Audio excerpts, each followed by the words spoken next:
I'm a lion in a box, sleeping my days away, watching the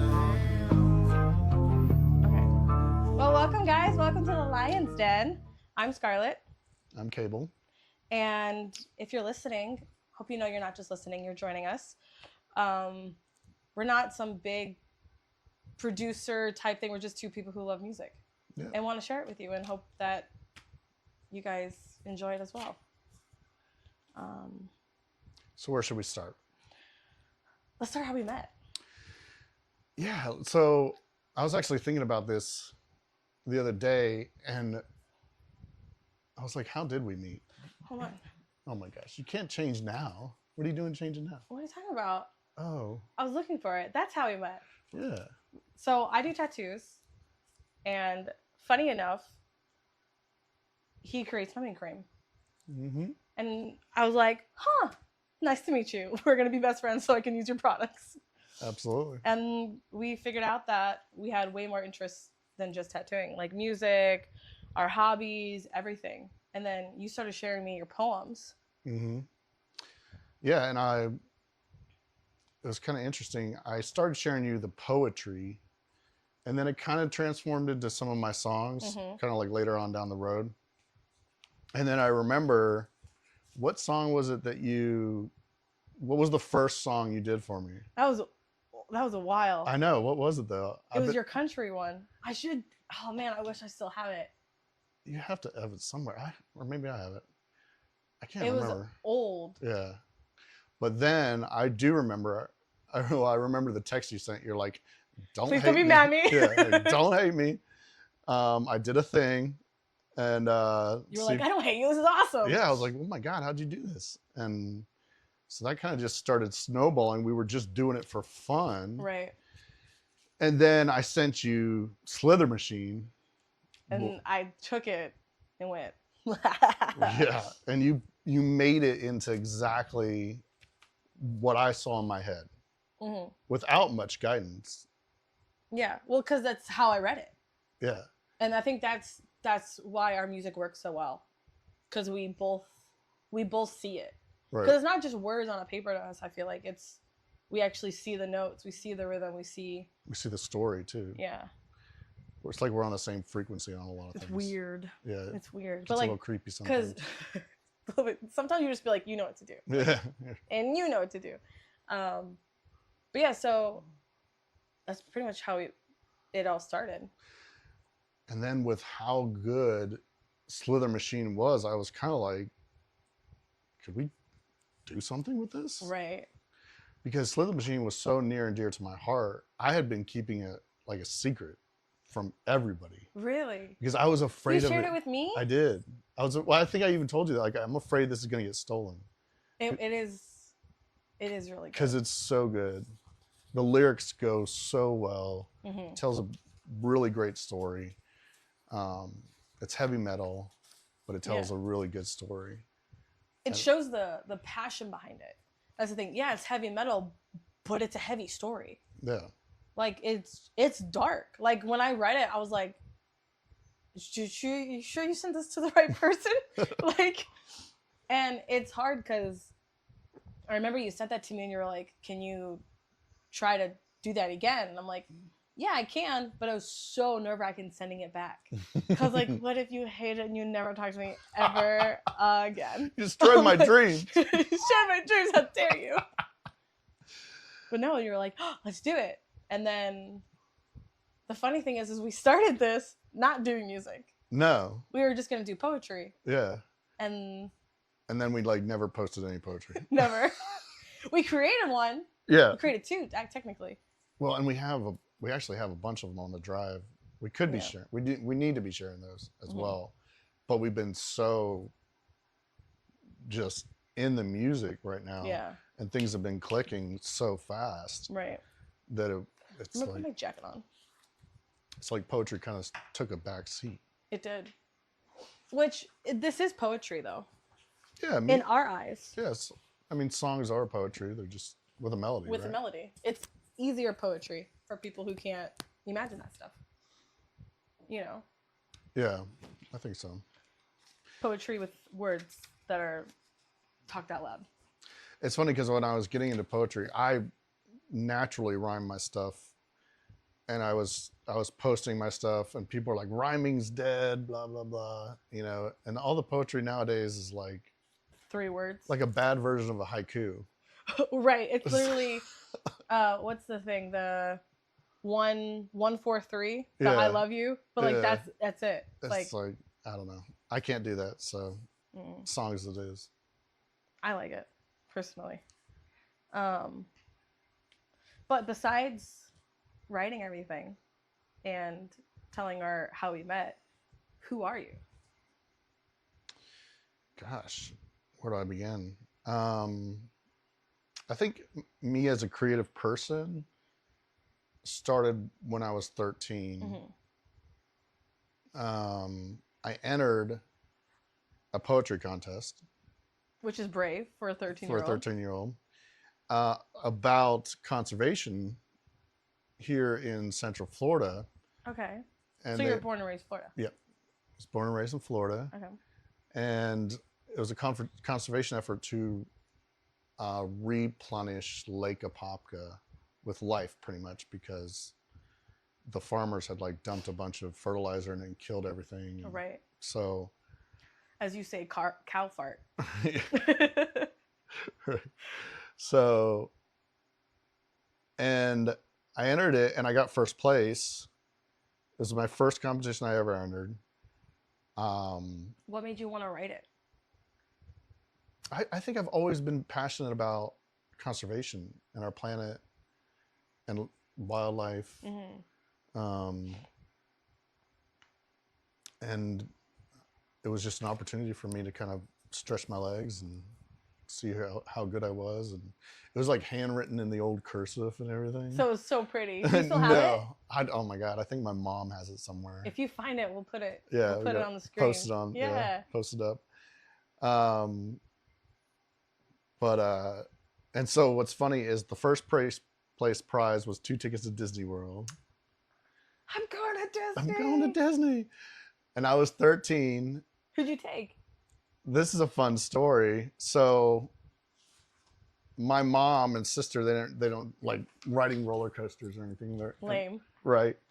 And so I was like, well, I don't know who to take. I'm only 13, I'm 13. I can't like go with a friend at the time. Right. And so my grandmother went with me.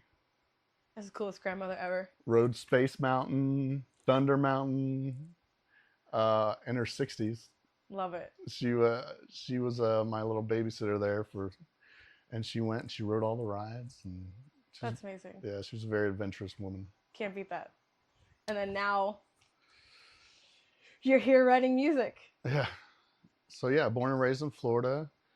Love sports. Had my own landscaping company for a long time. Nice. Which it fits. And then when I was 23, I joined the United States Marine Corps, shipped off. What made you want to do that?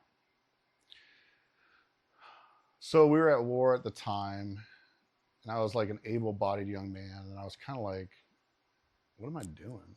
Like, I'm only working to make money for myself. Right. It just seemed kind of selfish. And so I kind of like made myself a promise at the time. I was like, well, if President Bush at the time gets back on and it says, hey, we need more troops, then I'll sign up. What made you choose the Marines? Wanted to be the best. I guess. I wanted the hardest thing to do. You just wanted to challenge yourself. Yeah. Just like how you challenged yourself at 13 and you won first place.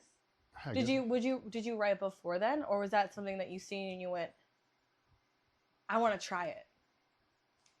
You know, I can't really remember. I just remember that as being like the biggest catalyst to continue to write. You know, and I had a little emo band called The Struggle in high school. And I wrote our lyrics and music for that. And I just kept writing. There's been definitely times where life gets in the way and right. kind of take a break from it, but I never stopped completely. Do you think it helped you throughout your life with writing? Yeah, I would definitely say writing, arts, very cathartic for me. very good way to express myself because I think I'm a quiet person regularly. I'm not really a talk about my feelings type of person. As we're here talking about your feelings. Talking about my feelings. So To everybody. how do you feel? But yeah, it's been, art has saved my life in more ways than one. I needed that outlet. I needed to work through those things. And it just came naturally to express it in poetry or a song. And it's what's great about where we're at is now I get to share it with so many other people. And I think that's always been something that's been on my heart, even through like public service, everything like that is if you can help somebody, no matter what it is that you're doing, it's worth the sacrifice. Okay. I'm proud of you. Thank It's hard. It's hard to write, especially like personal shit. Like the really deep shit, yeah. Yeah, it's hard. And to be able to put it out in the world, to be like, it's so vulnerable. Yeah. It's literally walking outside naked. Like, it feels, yeah. that's what it is. To a point. Yeah, and you got to get to that place where you're okay with, are people going to like it? Are they going to hate it? They're going to love it? Right. You have to accept whatever the feedback comes. that you get. Yeah. I'm sure we'll probably get a lot of feedback that Absolutely. people don't like us, but we like us. Hey. They hate us because they ain't us. They hate us because they ain't us. They ain't in the lion's den, that's Right. why. So let's talk about you for a little bit. Okay. What do you want to know? There's so much. I know. I want to know, did you ever think you'd be doing music a few months after meeting? Absolutely not. If you asked me when we first hung out if this is where you think I would be, I'd say lying. You're lying. You're in a whole different. Absolutely not. I don't hate it. I love it. It's great. Yeah, it's an amazing adventure so far. But you grew up. You're like a transplant, aren't you? Like a what? A transplant. You didn't grow up here, right? I did not. No. I grew up in good old Missouri. Oh my God. My southernness will come out every once in a while, so I apologize. But yeah, so I grew up in Missouri, very small town, population of 4,000 people. Like your high school probably had that many people. I mean, this neighborhood has that many people.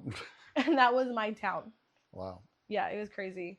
Lived on acres on a farm.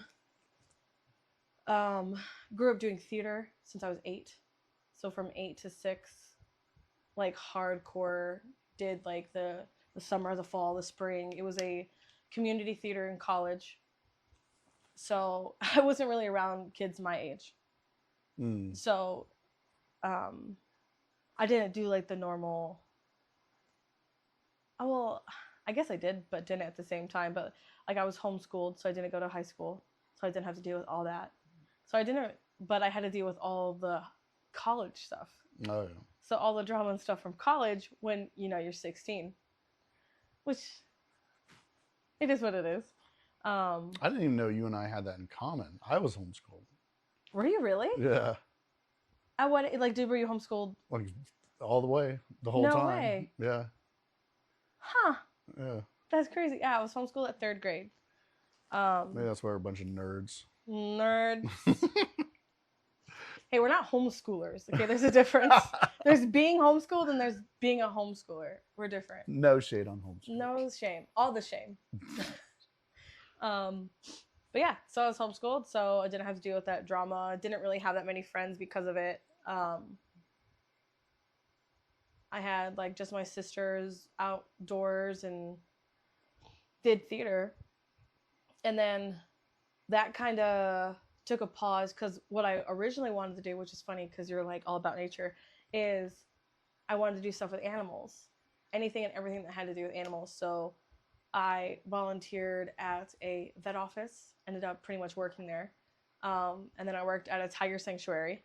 Oh, like fun. Hands-on tiger. Like we're talking, the only thing that was between me and a tiger was a cage. Like it was pretty cool. But I did that at 17. Wow. So I retired at 17 years old for about a year. And then I wanted to become stuff with animals, but I also wanted to do stuff with special effects makeup, pretty much anything with the arts. So we moved down to Florida because there's a stage on every corner. Yeah. It's like a Walgreens, Right. you know.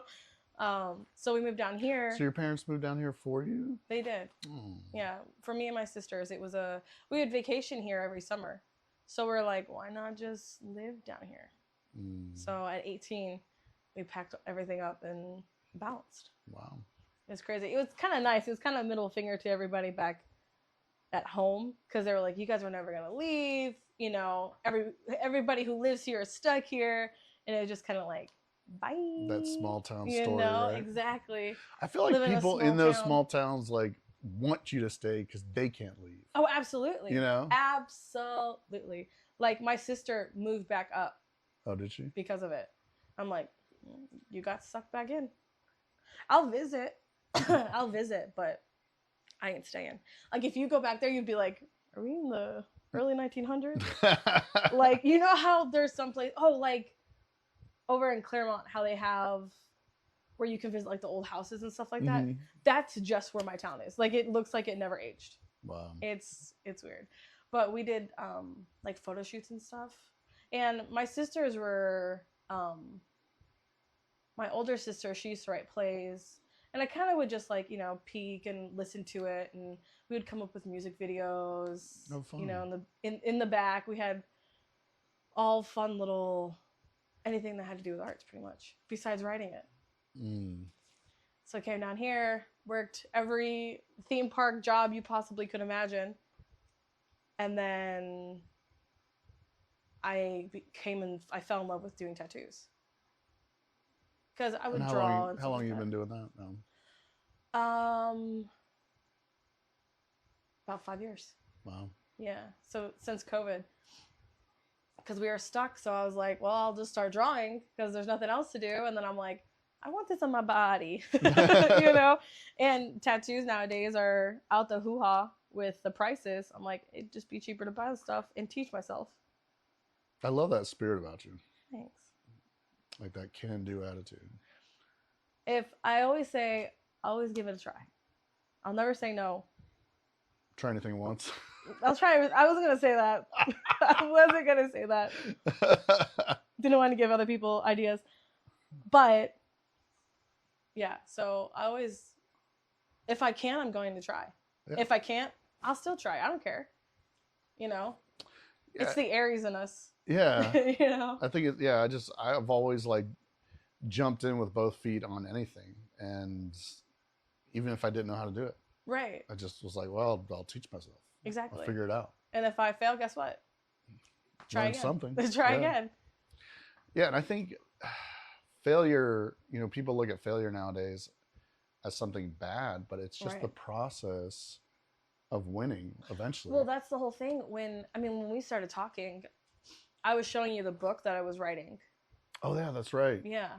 And you were like, this isn't bad. I'm like, thanks. I appreciate it. But that was really hard to be like, hey, I want you to read this. Yeah. You know, because it's not something I would want to publish. I mean, maybe one You day. should. Maybe one thing. So maybe one day.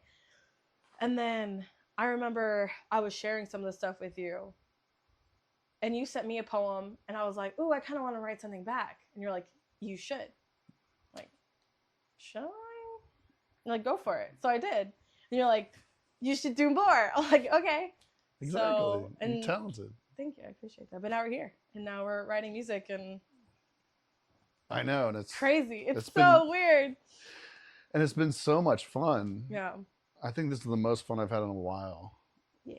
Because I it's agree. just like every day. It's a scratch it's an itch that I never knew that needed to be scratched. Yeah. You know? Well, and every day we're coming up with something new. Yeah. It's almost hard to keep up with what do we even release, or like there's just so much. What are we at, like 30 something now? Yeah. We have 30 songs and we've released 4. I really just need to quit my job full force. I really do at this point. I know. That's what we were saying. We said we need to start a GoFundMe. A GoFundMe for Scarlet. Yeah, GoFundMe for Scarlet so she can quit her job Right, so I can do this. full time. Oh my God, could you imagine? If I didn't have a job, everything would be done by now. Well, yeah, and You would be annoyed by me on how much I would message you. I'd be like, so what about this? What about this? What about this? What about this? Like, Scarlett, I'm gonna have to block you. oh, speaking of messages, you get my messages at like 3 a.m. Yeah. It's okay, I'm up by 5. Be like, I wrote something. I know, he's like, so I'm working on something 12 songs later. I'm like, which one were you working on? which one was it? Because, yeah. And But I love that. And we haven't even, we just There's started. like 4 of them I still haven't. Yeah. I haven't There's even so much touched to yet. do. But that's why you're here. And we're excited you're here. So, moving on. I'm reading the notes. She color-coded notes for me. So Yeah, I you couldn't want get to it show wrong. them your note? I wrote something. I had a question for you. Yeah. It says, ask Scarlett to pick up Zens. And you didn't even ask I did. because you forgot. I forgot. That's why I need you full time. Right? I need a secretary. I ask my own questions to get you stuff. I need a secretary. Yeah. You would hate me because I'd be so far up your ass to get shit done. You'd be like, Get it done. but Get I it just done, want get to it done. sleep. I just Like, want to write music. yeah, write music while you're going to do this. Oh my God, I need this to stop. So, you wrote something. You wrote "I Am More," Mm-hmm. and it's kind of going back to that vein of like writing stuff that's very, very personal. Yeah. And I was so moved by that song. Thank you. It was so powerful, and you were so brave to put it out there. And it's something that a lot of women struggle with Mm-hmm. and don't have a voice. Yeah. And I'm hoping when we release that song that it's the voice for those women, I hope so too. because there's some women that maybe don't have the strength to say those things. Mm-mm. Or maybe they're still trapped in those situations. Yeah. It's hard to take that step. Yeah. To be able to always called it, I was just stuck in a corner. I was just stuck in a dark corner. I mean, I even have it written in song. When you're in the shadows, you think that one person's behind you at all times. I mean, the person that did it to me, he's dead now. But I still have that fear. It's still in the back of my head. But And they say 1 in 4 women deal with this. Well, reportedly. yeah. 1 in 4 report it. Yeah. And that's hard. And it's going to sound weird. And it doesn't sound weird, but because I have a daughter, I always say, when they grab the 4 people off the street, I hope I'm one of the ones standing next to my daughter. Because I hope it's me, not her. Yeah. You know what I mean? And I mean, she has no idea yet about it. Because that's heavy. Yeah. That's heavy, especially at someone her age and stuff like that. But it's one of those, everybody needs to be aware of it. Well, and it's a universal problem. It's not a woman problem. Oh, no, not at all. And it's not, these are just bad guy problems. We all need to be, all of us, good men, good women, mothers, fathers, brothers, sisters, grandfathers, grandparents, need to be stepping in and making sure that this stops. Yeah. And, it's, as a cop, I caught a few rapists, and I would say it's probably one of the best moments I had knowing that that person's off the streets. Oh, yeah. For a long, long time. Yeah. If not forever. If not forever. But what made you write? Like, how did you even get into that mental and emotional space to do that? Well, not to get mushy, but you helped, honestly. Like, some of the stuff that you sent me and how dark it is and how you just wrote it. And that night, I ended up having a night terror because of it. And I woke up in a sweat, and I'm like, well, I'm not going to sit here and just soak on it. I might as well use it to my advantage. Yeah. Why not write about it? So honestly, I was writing it thinking like, how would I talk to you about it? You know, like just like some of the stuff that you sent me, you know, it's deep, it's heavy, and it's like if I wanted anybody to hear it, it would have been you, because I knew you would understand it, and you're like, you need to share this to the world. I'm like, really? Because it's one of those, when it's your own problem, you think it's your own problem. Yeah. You know what I mean? Like, you put yourself in a box. You put yourself, like, everybody's going to judge you in a bad way. Right. Because it happened to you. Or, like, people aren't going to believe you. Or people, you know, you're so worried about the finger being pointed to you. To where it's not. They're open arms. It's not fingers. It's just open arms. And knowing that if I sent it to you, there would be open arms, I was just like, I'm just going to write it. Because having that support made it easier to write. Yeah. And it was just like, if I needed to hear it myself, I know someone else needs to hear it. Absolutely. You know? So that's why I was like, I'm just going to do it. Why not? What's the worst thing that's going to happen? No one's going to hear it? Okay. You know, but I wrote it. And it helped. It's almost like therapy at that point. Yeah, it you can know, be very cathartic. Yeah. For me, it's very cathartic. Yeah. Walking through some of those dark places. And I think what's great and what people need to realize, and I think our stories and our music tell us this, that the darkness is okay. Absolutely. To have that darkness in you, it's okay. Like, we all have that darkness in us. And we all have that pain or trauma that we're walking through or that we're getting through. And we're all just humans trying to make it. Absolutely. And so I hope all of our music, especially that song, brings or gives people the same voice that you had. Absolutely. You know? Or it helps someone that knows somebody. Yeah. And it's kind of, it helps, you know, if I'm having a hard time, I could send that song to somebody and be like, this is what I'm going through. When it's hard, like for me, when I was younger, it was hard for me to put it to words because you don't want to relive it. You don't want to have to say those words. That hurts. You know, it could put you into a shock. It can go through a whole bunch of different things, but I haven't heard a song like that. So I was like, if I could do it to where someone can send it to somebody else to help them or to help someone else understand, why not? Why not be that voice for people when they don't have a voice? Yeah. That's beautiful. Thank you.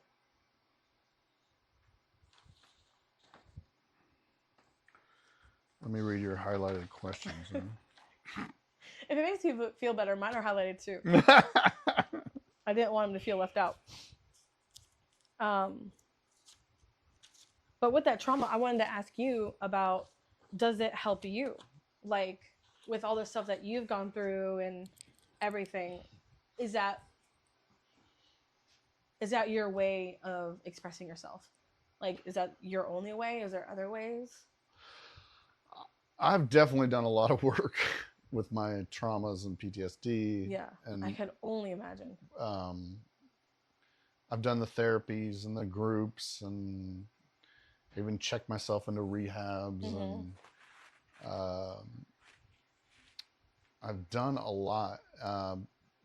But I would say art is definitely probably the best thing that's helped me through.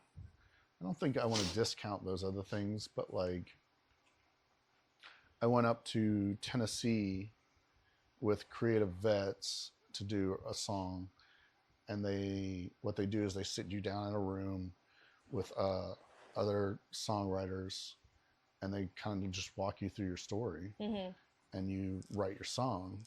Well, they didn't know I was a writer. You're like, let me just pull the song that you're trying to write in my back pocket. There you are.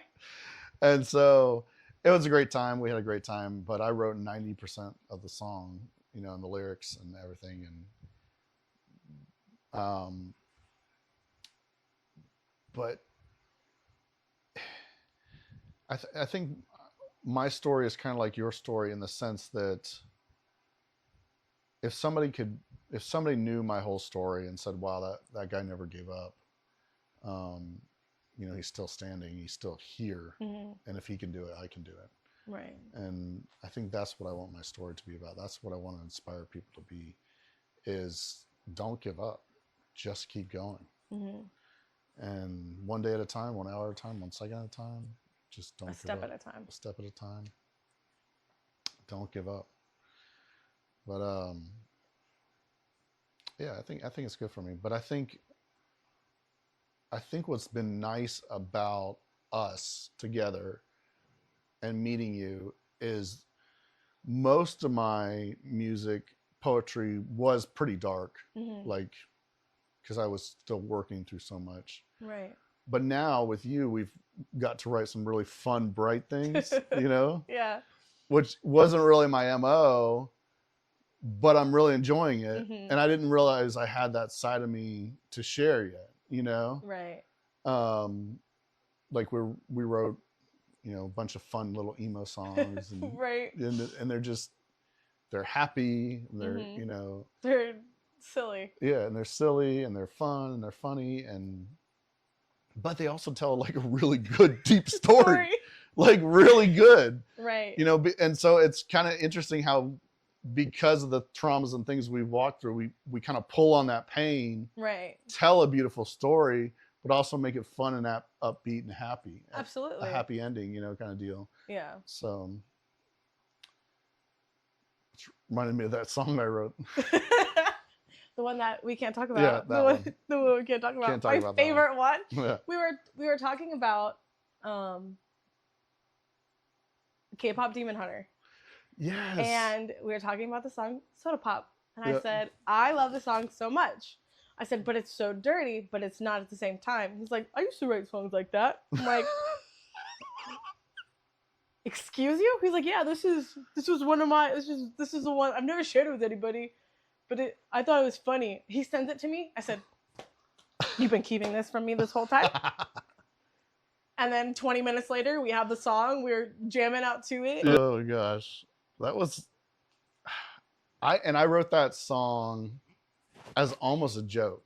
Oh, 100%. And that's, I think that's what's the best part about it is. I wrote that song because, kind of as a writer and challenging myself, a song called WAP came out. Yep. And got like #1 everything. You're like, and I was I like, could do better. I could do better than that. I could write better than that. And it's so good. It's so good. And I just needed somebody to help me put it to music. Right. You know? And I think, yeah, and it's you. And I think this is on all our channels, but we use a lot of artificial intelligence Oh, yeah. to help us. Yeah. And I think we get shade for that. But, you know, If it wasn't for that, it wouldn't be us. Right. How would we get it there? How would we get it from us to a production company and then, you know? Right. To where, and the thing is because we both have this same mindset when it comes to music, I can sit down in front of a computer and do it with AI and get it the exact way we want it. Exactly. Instead of being like, well, this is how it should be. Okay, that's so cool how you think that's how it should be, but this is what we want. Right. This is what we want. Like Explicit, if someone else had a hold of that song, it would not sound as good as it is. No. I'll listen to that song daily, at least 4 times a day. Everybody at my job hates me because I belare that song. They're like, you shouldn't be playing this at work. I'm like, you know what? I should. I really should, because that beat drop. That beat drop. Mm. Well, and I've been in studios before, and I was trying to get a song to market called South of Hell, country song. Not surprised. And it just got so expensive to get it there. I mean, I was in $2,000, and we're not at being mastered yet, you know? And now I had to hire a singer who showed up drunk and like didn't even know the song. He had the song for like 2 months. Didn't even know it? Didn't even know it. And then comes in drunk and is like, I want to sing it this way. It's like, no, this is my song. Right, exactly. You sing it the way I tell you to sing it. Exactly. And so now with, like you said, with the advent of AI, we can go in and say, this is what I want the voice to sound like. This is the tone. This is the chords. This is the key major we wanted in. Right. Well, Ride or Die is, I don't know if you've noticed or not, but it's based off of our voices. Yeah. Like I literally download our voices to it and said, this is how I want it to sound. Right. So it pretty much is us. Right. But it's not. And that's like you can hum a melody into AI, or I Right. can sing it into AI and then just change the octave. Absolutely. Like, why not get it to where I want it to go? Right. You know? And it's exactly what we want, exactly how we want it to sound. And does it sound like AI? No. Mm. That's what, see, I get it when people are like, well, that's AI. That's gross. I don't want to hear that. But when you listen to our songs, I would say maybe 95% of the time people don't even know until they're like, did you sing this? Who'd you get to sing this? How'd you get? I'm like, every person I've shared a song to, and I never told them it was AI, right. always asked, who's the singer? Right. Or they'll say, that person sounds familiar. Right. Like, thanks, because it's my voice. Right. You know? And so they you can't tell. Right. And I think what we're offering a story. Mm-hmm. We're offering, these are our lyrics. Right. You know, we didn't plug AI and be like, you know, build me a song about whatever. Right, exactly. These are our we should stories. and show the difference. That's actually a good idea. Yeah, we should. It's a really good idea. Love to do like a short episode or something on that. Yeah, sit down. Like a real short one. What we could do is we could sit down. We could write a song together, write it all out, like do like kind of like this is what a day in a life. Yeah. And then be like, this is what it would sound like if it was 100% AI. Right. Have it choose its own genre, its own style, everything. Yep. That'd be fun. And it takes time. Like it takes time. People are like, oh, it takes the soul out of music, or It takes time. right. Sometimes motherfucker goes, I wrote a song. I'm like, how long did it take you? It took me 10 minutes. I'm like, so you were taking a dump and you wrote the song because you thought of one lyric. Not the lyrics. Oh, The lyrics don't take me time, but like actual building the song takes time. Yeah, the story behind it takes time. But the shit that he took writing the song. I do write a lot of songs on the shitter. That should be called a song. I wrote the song on the I shitter. wrote this. I'll do it. You should. I'll do it. Talk about. I have a story to tell you about that. It's gross at work. Anyway. Oh, this is a good question that I wrote down that I forgot I wrote down. So what do you think makes us as people, like two random people, why do you think our music works together? I think we've said this before. Like, it's freaky sometimes how we're like on the same frequency. Mm-hmm. Like, we'll text each other. We've texted each other the same exact thing at the same time. Yep. And be like, oh, change it to. I'm like, blah, yep, blah, on blah. it. And you'll be like, hey, what if you? I'll be like, hey, we should change it to this. And you'll be like, what do you think if we change it to this? And Yep. And it's like. Or there was one time I said a line and you brought me like you said something, and I text you back something and you sent me a song the exact same time, literally titled the words that I was writing you back. Oh yeah, I remember that. Do you remember that? Like, that was freaky. Yeah. That was freaky. And so I think I wrote that poem, Kindred, and I really think that there are times in your life that you're going to come across somebody who's just like that kindred spirit, you know? And I think we have that connection. Absolutely. And but it's not only the connection, but we're both artists. Right. We both like a lot of the same things. Right. It's like the same person, but different bodies. Right. It's like that Freaky Friday or whatever. Well, the whole Red thing blows my mind too. Oh yeah. So my nickname was Red. So is mine. Your nickname was Red. Yeah. And we didn't even know it at first. No. Like, he would write poems and name them Red, and like my tattoo studio is Red Ink. I didn't know it. What? Yeah. Like, but why are you red?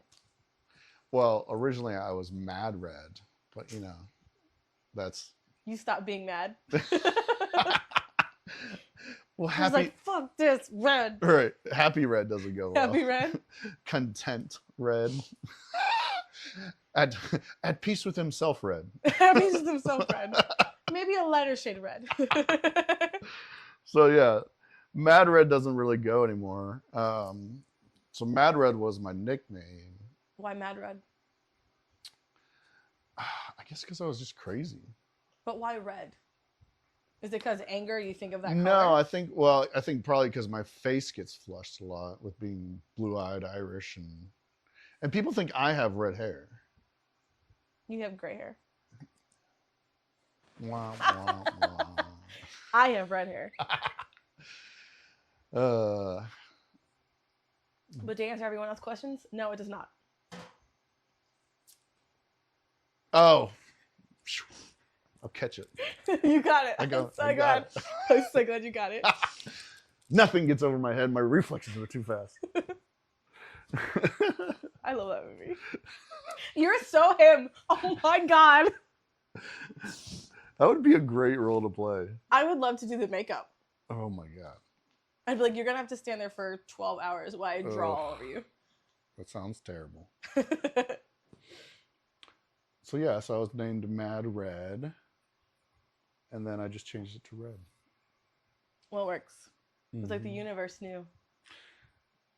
Yeah, it's quite crazy, but it works so well. It really does.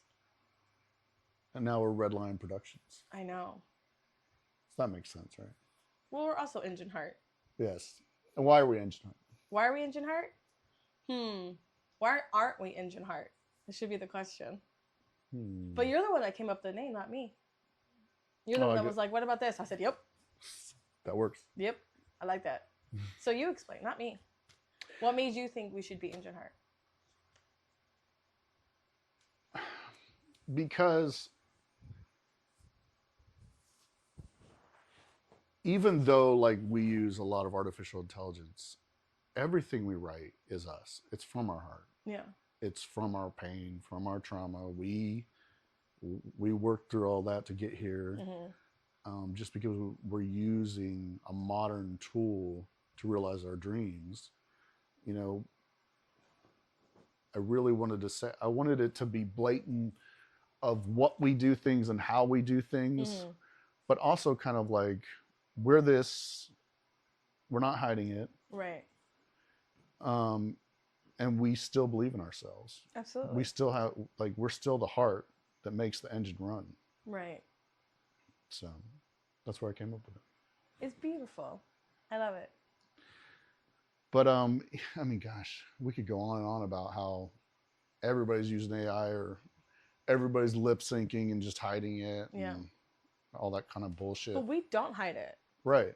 We don't hide it. Because if it wasn't for AI, we wouldn't be able to do what we could do. And yes, you could hire people and do that, but I feel like because we use AI, it's so much more personal. Right. You know, because it's not like the credits isn't like a mile and a half. Right. Like an a Avengers CVS list. receipt. Right. Right. Like, you know. Like, oh, who really did this song? Right. It's just us. It really is. It's just us and in front of a computer. And it's not like we upload it, it gives us one song and we go, that's it. Right. No, we take our time. My phone has so many songs. I think I calculated 600 and something now. Wow. I'm at, and that's only 30 songs. That's only 30 completed songs. That's true. There are like 4 songs on there I haven't even touched yet. Yeah, and so that's like 600 renditions that we've had to work through. Yeah, and that's only on that one. That's only on that one that I have. I have 4 other accounts that I was doing in the beginning. Oh yeah. Until we came up with Engine Heart, then I started putting it on there. Right. So over 600, over 700 probably of different types of ways. I mean, I would say the most short amount of time that I was able to find a song was that just got released. That one emo band. 15 types of versions that I had to go through, and every single song, every time I would get something, I would have to go through and edit every single detail that I want. I'm like, I want this change, this change, this change, and then it would to a point And I'm like, nope, I want it to sound like this. Now go. And it would take forever. Like, if it wasn't for the red hair, I'd probably be gray. But I mean, and it's not just having to do that, but like there's a lot of times I'll write something and I'll play it on the guitar, or I'll kind of hum it, and I'll be like, okay, and I'll send you the actual chords of, Right. I want it in these chords. Like, Right. this is the song, here's the verse, Yep. here's the chords for the verse, here's the chords for the chorus, Right. here's the chords for the You bridge. tell me when you needed a break. You tell me when you wanted to riff. You tell me every single possible detail besides making the song itself. Right. So we're literally coordinating a band without having to buy studio time. Buy a band. Right. Buy a band, Right. have a band, buy all the instruments, buy the studio time, Right. and then go in and it might not even work. Right, exactly. Or the people might not show up, equipment might not work. You know, there's so many complications that could happen with that, Yeah. to where we could just sit right here and just start working on it Yeah. and have it done, and not having to rely on other people, because people nowadays aren't reliable. But we can rely on each other because we know that's who we are. Right. Like, what was it yesterday? You were like, I can't wait to hear about it. I was like, as soon as I get off work, I'm going to send it to you. I promise. Mhm. And I'm at work making food, just waiting for it, listening to my headphones that I'm not supposed to be listening to. I'm like, I need you to change it. Okay. They're like, what are you doing? I'm like, I'm creating a song while making food. Leave me alone. Like, you need to make this order. Yeah. And that's why we need a Patreon account. Yes, please. So that I can give you all the good music. All of it. You know how much shit I'd get done? Well, Finish that. Finish it. I was gonna say, you get definitely more stuff done when you're here and around me than your squirrel brain, which I love. What? Your squirrel brain. I take medication. You Okay. do. You do amazing. Thanks. I try. I'm trying my You're best. like, hey, we're supposed to be working on this song. I'm like, I know, but look at the one I just wrote. I'm like, I thought of one sentence and it just all came to me. Oh. No, it's great. It makes for a very exciting time. It really does. It really does. And I'm like, hey, remember that song you sent me 12 days ago? I finally started working on it. I'm like, but it sounds so good, I promise. So, you just finished a song, Which one? The Hero Never Wins. I love that song. And it was birthed from... You. Me. Thank you. Birth from you. Because we were having a conversation and I was like, if you could write one song, Yep. like just one song, Yep. what would it be about? I was like, a superhero turning into a villain. I think that would be so powerful. And I think it goes like, because I do shadow work, and I think it really, I love that song because it really kind of talks about how we all have that good or evil side to us, right? Absolutely. We all can be the villain of our own story or the hero, Mm-hmm. you know, depending on kind of which way you go. Right. And so I really enjoyed that you made. Thanks. My daughter loves it. Yeah? Yep. That's I awesome. played it to her. I've played her a couple songs. I played her that one emo band, Mm-hmm. which girl's obsessed. Girl's obsessed with it. She's obsessed with that one, and then the one emo love song. Mm-hmm. She loves that one. Oh, I'm have you like, played her the emo sad song? No, not yet. I was I listening to haven't that today. Yeah. Yeah, I have to edit it. I got to do some things to it. See, that's why I haven't, because you're not done yet. Yeah, That's 100% it's actually the still reason good why. the way it is, It but it is. could be better. Yeah, there's some songs I need you to rewrite, but anywho, Some stories that some need to be stories that rewritten. need to be rewritten. But yeah, so I had her listen to it. She was like, "But why does the hero become the villain?" I'm like, well, if you listen to the songs, I like showed her the lyrics. I'm like, they don't appreciate her as the hero. They only appreciate it because she's convenient, because she has the powers. They don't treat her like a human. I'm like, so she's like, fine, if you're not going to treat me the way I need to be treated, I'll start treating myself the way I want. And if that means I have to be a villain, then call me a villain. Yeah. Which is like another song that you wrote. I wrote the song Villain.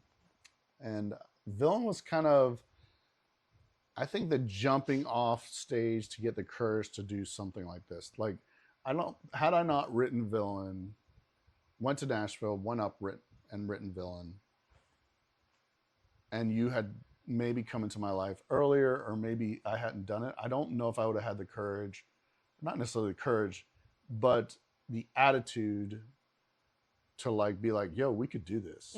We can do this. So I wrote Villain, and it's my story about me being actually vilified in the court systems, in modern society. And it's a very hard thing to get over. Yeah. I'm still doing work on it, because it's like, once you were the hero. Right. And then now you are literally in the public's eye. You're sent to jail. You're doing time in jail. Right. You're the villain, and you're like, well, what did I do? Where did I go wrong? And I love, well, I'm a big Batman fan. So. Yeah.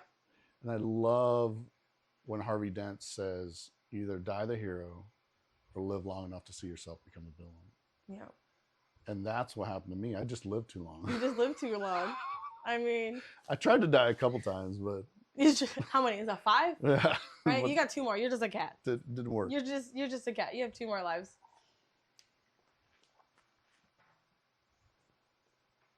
We're crazy. Yeah. Life's crazy, man. Did you think you'd be here? Okay, so we started hanging out in August. It was after my wrist surgery. That's right. So it'd be August. So 4 months, 4 or 5 months. You think you're going to be here? No. Talking to me? No. Sitting in a couch or on a chair? Yeah, doing my own podcast. No, I mean, my life has been definitely has had a lot of turbulence, relationship wise, family wise. I felt like I was just trying to get through this year, to be honest. Like, You're just like pretty much treading water. yeah, and I think, it's great. It's a great story to say, like, no matter how deep you are in something, if you surround yourself with the right people, you can still have very beautiful and bright moments. Absolutely. It may seem like everything's caving in around you. It may seem like you're failing. But one bright spot can go a long way. Yeah. You just need a little bit of a light, Yeah. Just even if it's just to help you guide yourself out of the tunnel. It's still taking the right step. Yeah. You're not still stepping into the darkness. You're stepping at least towards the light in some direction. One step at a time, right? Right. I have to tell this story about one step at a time. So I was in the Marine Corps. Okay. I was in infantry squad leaders course. And infantry squad leaders course. I'm so glad you're explaining it to the audience, because they probably have no idea what that is. Infantry squad leaders course. But you should look at me and explain it to me like I don't know. Like you don't know. Dumb it down. Dumb it down for them. So infantry squad leaders course is where they send non-commissioned officers, corporals, and sergeants to go and learn about combat operations and being a infantry squad leader. So you kind of have an idea what they go through. Is that what it's? Well, I went on 5 deployments in 5 years in the infantry, so I didn't really need to go to this course. No. But they sent me anyways. Okay. They're just giving you something to do. Yeah, yeah, because I was bored. Yeah. With 5 deployments. They're like, this guy needs to keep going. Yeah. He may be exhausted and almost died a couple times. Right. I mean, he's not deployed, so let's just send him to a school for 3 months. Absolutely. To be. And then we'll deploy him. I was just about to say, and then, yeah. Anyway. That way he's never home. He's never home. Never home. You need to keep, you know what they say, keep your friends close and enemies closer. Yeah. And so I go to this school, and it's actually one of the hardest schools in the Marine Corps. Okay, why's that? This school is, let me put it this way. We had a guy who was a sniper, already graduated sniper school, and he's like, fuck this school. I want to quit. And he was he had already graduated as a Marine Corps sniper, which is a very tough school. So something that was so hard to get through, he went to this and said, fuck that. Yeah, he's like, I don't want to do this. This is terrible. Now, terrible as in it was just generally terrible, or was it just that hard? It's meant to be miserable. It's meant to be so that miserable. when you get deployed, it feels like you're on vacation? Right. Like, well, oh, this isn't too bad. Easy. It's like when in anime, when they put the weights on the ankles and stuff like that. What anime was that? Dragon Ball Z. Yeah, and they take it off and like, this is great. Powered up. Right? Now I can move so much faster. So much faster. But go on, sorry. But so we were doing this night maneuver, and a maneuver is pretty much just a hike with a lot of gear in the middle of the night, up and down a bunch of mountains. That's what a maneuver is. And I thought, like, infantry standards are 3 miles an hour, like with a 100-pound pack. Okay. You need to go 3 miles an hour, 20 miles in a day. Like, that's the goal. Damn. Okay. So we had our packs, and then we had what's called automatic weapons. So an infantry squad carries their regular weapons, your M4s, you know, if you have a pistol or if you have any breaching tools or any of that. And then you carry your regular pack, food, water, and ammunition. Mm-hmm. And then on top of that, you carry squad automatic weapons. So which is like an M240 Golf. As much weight as possible, besides a human. 50 cal, like a 50 cal machine gun. So just your like the biggest guns you can think of. Right. If a person could think of one. And so we had to diversify that weight between a squad of 12. So you had your regular weight, and then you had to carry automatic weapons. So what we would do is we would kind of run in a straight line, and the weapons would get tossed, like slowly trickled back. And then you would run to the front and toss and keep, so you could keep, so not everybody was carrying the weight all at the same time. That's smart. So you're kind of like diversifying the weight. Mm-hmm. So I thought it was going to be like a hike, or we call it a hump. And our instructor goes, "You guys ready?" We're like, "Yep." He's like, "All right, let's go." He takes off running. And he's like, "Keep up." And we're like, "Are you serious? With full gear, you want me to run?" Okay. So we ran. That's what you do. You're a Marine. You do what you're told. And so we're running up and down these hills, and my buddy, Elder, if you're listening, love you, brother. Sergeant Elder and I, we get up to the top of this hill, and I'm carrying the 240 Golf. He has the A bag, which is extra parts, and the tripod. Mm-hmm. So he has two things, and he like looks back, it's like, "Somebody needs to take this. I'm carrying two things." I'm like, "Oh, I'm carrying the machine gun." He's like, "Well, he's like, pass it back, bro." And I like look back, nobody back there. It was just me and him running in the middle of the night, trying to keep up with everybody had fallen out. Everybody had fallen like. I was just about to say, was there just no one behind you? Like, there did was they just no stop? one. They gave up, or they quit, or they got injured.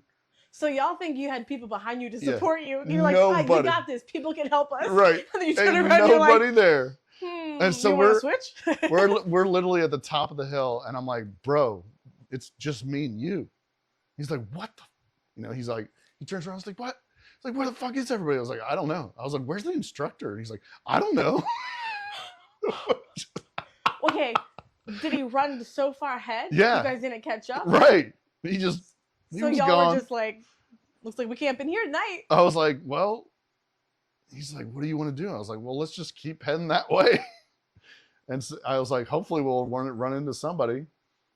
And so we just keep going, and we kind of switched things like to try, and it didn't really help. I was going to say, I would have just left it. I'd have been like, you know, the equipment that you wanted, the other people were carrying it. It No. wasn't us. You can't do that as a Marine. You don't leave any weapons behind, you know. So we finally see like this tiny red light in the distance, and we're like, what is that? We're like, I think that's probably them waiting on us. So we finally make it to the base camp where we're supposed to sleep for the night. Just him and I, out of the whole squad of 12. We had all the automatic weapons. Did anybody carry anything else? No. So you guys started carrying the equipment. So, well, no, it had been rotating, but this was a long hike. I think it was like, ended up being 10 miles. And so it was like 10 miles. My body hurts just thinking about it. In the middle of the night, up and down mountains in California. So you guys just ended up with the equipment. Yeah, because there was nobody else to pass it to. How are y'all still alive? And so there was times during that hike where I was literally telling myself, just 1 foot, just one more step, just keep going, 1 foot in front of the other, 1 foot in front of the other. And I just had to keep telling myself that. And finally we get to the base camp, and I'm like, my feet feel warm and like wet. Am I sweating? Like, I wasn't sure. I'm already terrified of what that is because I already think I already know. So I looked down at my boots, and they were bled through. I had torn the soles off the bottom of my feet. And I'd show my buddy Elder. He's like, bro, you better tie them boots so tight you can't feel anything, or your legs are going to swell up. Right. And you won't be able to finish. And so I finished. And I'm never going to complain about my feet again. Never. I finished, and we had a weekend off. We got weekends off, and I went to see the doc, and he's like, take your boots off. I took my boots off, and as I took my sock off, the sole of my foot came off with it, and my whole bottom of my foot, both feet were exposed, just raw flesh. And I don't think we can post this. And I had not cried in a long time before this. The pain. Well, wait, it gets better. How does it get better? I'm assuming you're saying worse, but yeah. Okay, go on. I had not cried, and I didn't say a peep, but tears were streaming down my eyes because the doc says we have to clean this. And I'm like, what do you mean? He's like, dude, I'm gonna have to clean this, like disinfect it. And I'm like, well, what does that entail? He's like, I'm gonna have to scrub it. I'm like, you're gonna scrub the bottom of my feet with a brush and alcohol? He's like, yeah, or you may get infected. He's like, you've been in these boots for 2 days. Like, we have got to clean this. And so he scrubbed the bottom of my feet, exposed soles, exposed flesh. What? And I didn't say a peep, but I was like literally like just streaming crying. I was like, this is the most pain I think I've ever been in. How did you not pass out? I don't know. I would have passed out. I think I would have passed out because of the pain. I don't know. I just sucked it up. So how did you do 1 foot after another? You just... It'd be one bone after another at that point. How does your feet even work now? Skin grows back, you know. Yeah. So in order to finish the school, I had to wrap my feet the rest of the time. Were you able to take any type of medication or anything because of it?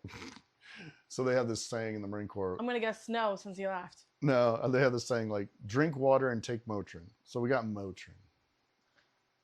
Yeah, I would have crushed that Motrin up and just shoved it in my feet and said, let's hope for the best. I would have absolutely not. Drink water, take Motrin.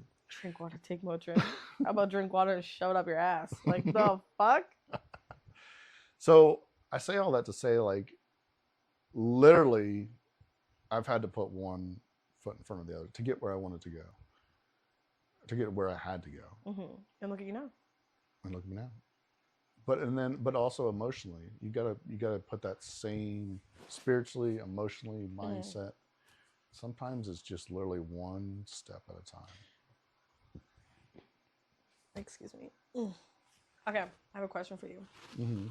Is there a song that you've written that you'll never show anybody?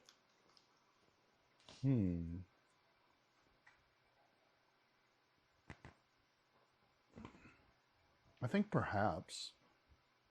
How is it a perhaps? I don't know. I've written songs for people or poems for people. And I don't know if sharing would cheapen it. Sometimes I've written, because I've had people. No, I'm not talking you write something and you send it to somebody for them personally. Okay. I'm talking like you wrote something in a book, in a phone, and you go, I will never share this. It is too dark or it's too vulnerable. Like, is there anything like that that you've never shared with anybody? Well, there's a lot I haven't shared with anybody, but I don't think now at this point in my life, I'm okay with sharing it all. Yeah. Because. Why is that? Because what if it's that one thing that you don't share that saves somebody? Right. Like that one poem, that one line, that one story, that one song, and somebody's having, their worst day ever, and they turn on the radio and they hear our song, or they turn on Spotify or whatever, and they hear our song, and they go, I needed that. Like, that's the one thing I needed. And I kept it to myself. It's almost like being too selfish. Yeah. Yeah. And why would I keep it to myself? And I actually wrote a poem about this. It's called Inkwell. And it's really talking about how these poems, these songs are such a part of my being that me putting them out there for you, you're seeing really intimate parts of me a lot of times. And it's scary. Like we talked about earlier, it's scary sometimes when you're like, oh, this is, I wrote this. Please tell me you like it to make me feel better. Like there was one thing that you sent me recently, and I was in the middle of work and I had to leave. I had to go in my car, sit down and read it, and I bawled in my car. It was so sweet. And it was like, are you joking? Like, you wrote this? Like, it's one of those, reading it, it felt like it was words coming out of my mouth. Yeah, because it's very similar to I Am More, right? Yeah. Like, that last paragraph, that got me. I was like, Cable's trying to kill me. Like. And I wrote that for a beautiful person. And she was she had been through a lot of the same things that you went through, the same things that a lot of women, rape, sexual assault. Yeah. And she had sent me this beautiful mess of words, and I kind of cleaned it up and created Birdcage for her. It's beautiful. And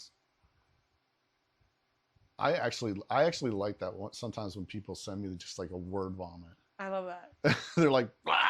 And I'll be like, oh, thank you. You're like, thanks, I appreciate the inspiration. And then I'll send it back to them. You're like their own personal AI. Right. And then I'll send it back to them, and it means so much to them because a lot of times they'll say, you said the things that I didn't have the words to say. Right. Or you found the meaning in what I was trying to say. Right. And now that's straight to the heart. Yeah. Like engine heart. Like engine heart.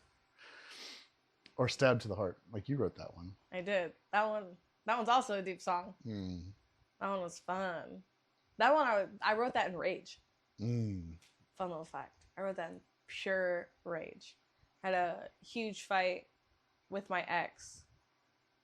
And it's hard when you're trying to work on yourself and trying to become a better person for you, but then also getting the finger pointed at you and being told you're this, you're that, you're nothing, you're the villain, you're the villain in the story, you're a horrible person, how dare you? And you're like, how dare me?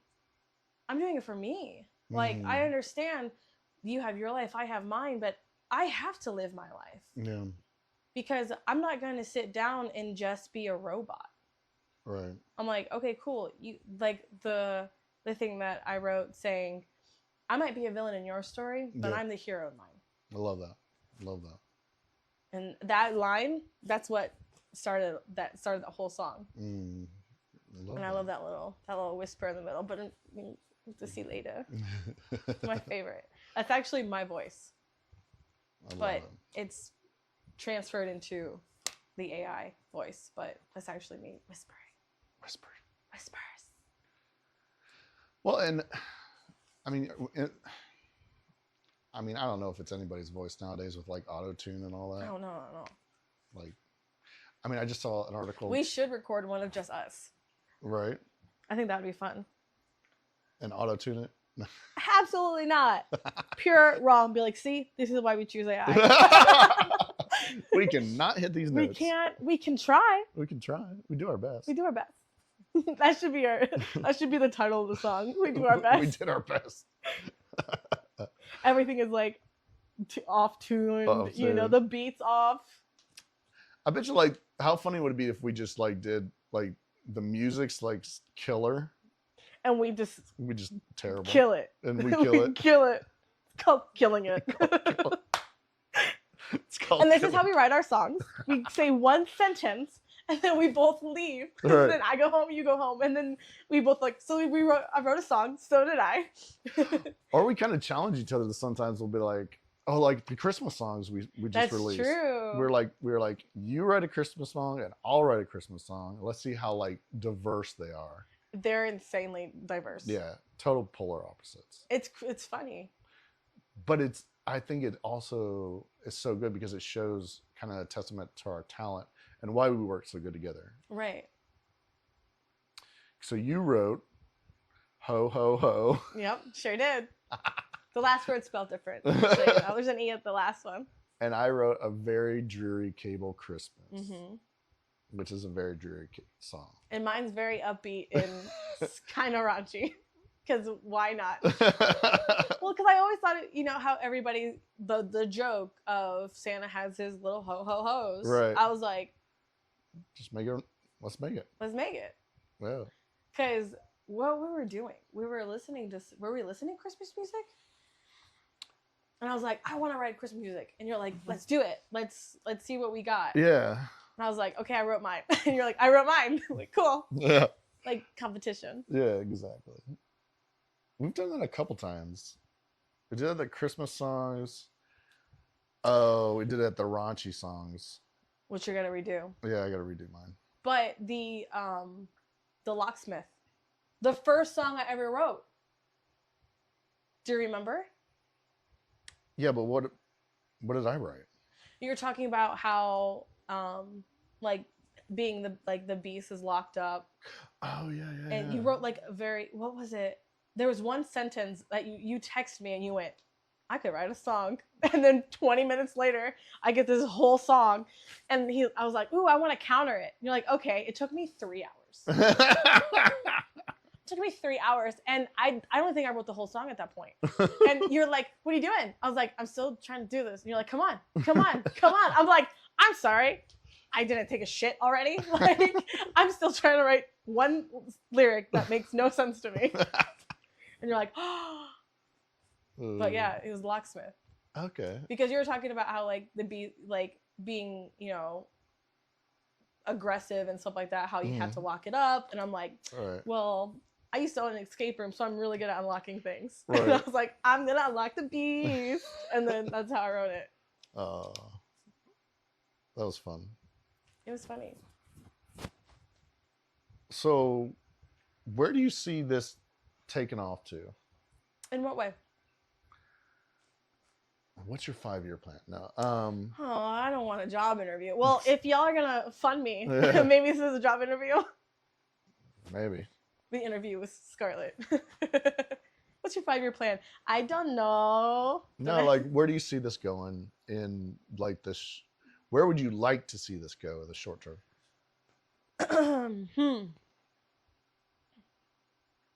honestly, I think it would be so cool to hear our songs on the radio.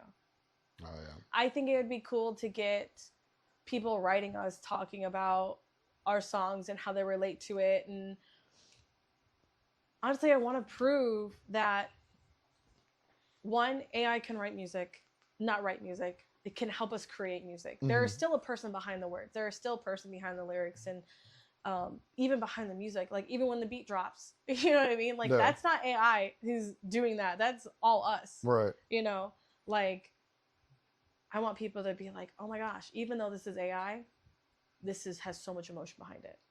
This like, I want it to be inspiring. I don't know. I love. Oh, excuse me. I love any type of arts. So something like this, I'll eat up. I don't see what happens in 5 years because I already know where it could go. Yeah. You know, like we were talking about doing podcasts and going on all the social medias. By the next day, we pretty much had everything ready because I feel like we're the same way. Once we start using that throttle, we're just gonna go. Yeah. Okay, so it might be 5 years, it might be 10 years, it might be tomorrow. You never know. But I hope that we just show our art to the world. You know, to be like, look at what we did. You know the little otter with the baby that's like, I made this. You know what I'm talking about? Uh-huh. Like that's what I want to be, and I want to not to sound like a mom, but my daughter to see that because she wrote a little song. I showed it to you, right? So cute. She came up to me a couple days because I showed her that Ho Ho Ho in a Jury Christmas. It's now on YouTube Music. And Spotify. Which is it's exciting. I know, but you know how hard it is to get on YouTube Music? No. Well, think how fast it got on Spotify. That's true. It took a week. With YouTube Music, they have to analyze every single word, everything, because they don't want it to be copywritten in any way. So the fact that that is on YouTube Music means that it got approved. Like it was original and everything like that. But Apple Music doesn't do that because anything AI Apple doesn't do. Nope. Because, because they have Apple Intelligence, not AI. Okay. Maybe if we say that's Apple Intelligence instead. Created by Apple Intelligence. Right? But my daughter, right, because I was showing her all the songs that we were writing, and she's like, I want to write a song. I'm like, okay, cool. So we wrote it. And watching that little brain work was the most, I don't know, it was so inspiring. And the fact that I showed her that it's on YouTube Music and on Spotify, she's like, you did it? Mom, are you famous? Oh. She's like, my mom will go somewhere and she's like singing our songs down the thing. I'm like, that alone is amazing. You've won at life. Absolutely. So I feel the same way. I have a story similar. I actually posted it on our YouTube channel, and I was literally jamming out to Overkill, and we have a few little blurbs about Overkill. We haven't released it yet, but we have a few like videos on it on our channel, on our YouTube channel, and I was literally like jammed out to it in my car, and I get this text from my son, and he's like, I cannot stop listening to Overkill. And he's like, I found myself just jamming out to it. And I literally like texted him back, like, no lie, I was just listening to it myself. And this story is great because my son plays the drums, but he had kind of fallen off because of some family issues and different things. Life just gets in the way. Right. And I really was trying to get him back into doing the drums. And I told him, I said, hey, bro, I want you, like when we make the music video of Overkill, I want you to be on the drums live doing it. And he was like, really? And I was like, yeah. I was like, so you need to start practicing. And so he went straight up to his drum set, started practicing, trying to figure out Overkill.